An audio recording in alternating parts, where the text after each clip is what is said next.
Hello and welcome to another episode of Whiskey House Pub House. My name's Dylan and today we're going to take a look at Two Soul Spirits. Now this has been a great many attempts for recording this. Sound audio interruption, more sound audio problems. So I have actually tried this today. I've poured this. It is sitting in my glass right here. We're going to talk about it again. But first, what is an independent bottler? There's a couple examples. You've probably already heard of some of them. Scotch Malt Whiskey Society, Lost Lantern, and Single Cask Nation, just to name a few, are independent bottlers. Now, what does an independent bottler do? An independent bottler is a private company that finds interesting, unique, rare casks and bottles it under their logo, but highlights the distillery of which it came. So Lost Lantern is a fantastic independent bottler. They find barrels from Belconas to Woodinville, even Midwestern whiskeys. They just had a Midwest collection, I think. I hadn't got to try it, but they had a bunch of them. It was pretty good, I've heard. And then Scotch Malt Whiskey Society traditionally was just a group of guys that picked Scotch whiskeys. And then they've done American whiskeys and stuff, so forth. But anyways, today is about Two Soul Spirits. So today, J. Carver. Well, J. Carver is a local distillery to me, so I took an interest on these releases. And I picked them up. So one we have right here is a wheat whiskey, and the other one is a wheated bourbon. Now, these are both 8 years old, which for J. Carver is pretty old stuff. They do have a shelf-stable product, I believe, that's a 7-year age stated. So they are progressively getting older. Some information, while I let these sit, about Two Soul Spirits. It seems like their website is just kind of got a mission statement. They're just going around looking for cool things, bottling it, doing a sort of collaboration.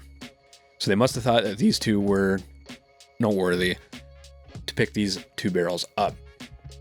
Now, the wheat whiskey, the mash bill on that is 71% winter wheat, 20% corn, and 9% malted barley. Whereas the wheated bourbon is 71 corn, 20% wheat, winter wheat, and 9% malted barley. So we're going to talk about the wheat whiskey first. We're going to nose it. This is 128 proof. Let's go in for the nose. So I said this in my earlier video when I was nosing this. I picked this up. It has this amazing rat, all just out of thin air. It reminded me of when you were in school and you had dodgeball day in gym, but it wasn't the foam dodgeball, it was the rubber red dodgeballs. And you just whipped them at people. Try not to get in the face, and especially if you had glasses, because then you'd have to go get glasses, or you'd like get a cut or something from your frame on your glasses. So then you'd be like super mad, and you'd pick up two dodgeballs, and with one hand you'd aim for somebody's feet, and then they'd try to jump away. But while they were in air, because you can't move, because you're in air, what are you gonna do? Then you just chuck that other dodgeball right in kind of like their upper torso, because if you hit them in the head, you're out, but you don't want to catch them. You don't want them to catch it, because then you're out. So you just huck it kind of at their upper torso, maybe their neck, to get them back. It smells like that. With other things, there's also kind of like a nice brown sugar smell, like a dimmer or a syrup, like a rich dimmer or a simple syrup. And some hay quality notes to it. A little bit of vanilla, maybe. It's got a lot of character on the nose, though. All right, let's taste it. It's got a little bit of medicinal quality to it. Ooh, black licorice on the finish. I did not pick that up yet. It has a nice mouthfeel. It's nice and viscous. It lingers. The flavors are still there. It leaves you with a black licorice though. The upfront notes were kind of a Ricola cough drop. That sweetness from a Ricola, but that herbal quality that it used to have. Second sip. I mean, that's kind of what it is. It's like a liquid Ricola. Finishes with black licorice, but it's got a nice viscous mouthfeel to it. Yeah, that's really good. So the Wheated Bourbon, I keep getting lost in past recordings. I believe I already said that these were 8 years old, which for J. Carver is pretty old. All right, nosing the J. Carver Wheated Bourbon. Yeah, it's a more generic, typical bourbon nose. Brown sugar, caramel, maybe some butterscotch on it. It's rich. It's not disappointing. It's just comparatively to the wheat whiskey, it's simple and just more traditional. It smells oaky on the nose, definitely. All right, let's taste this.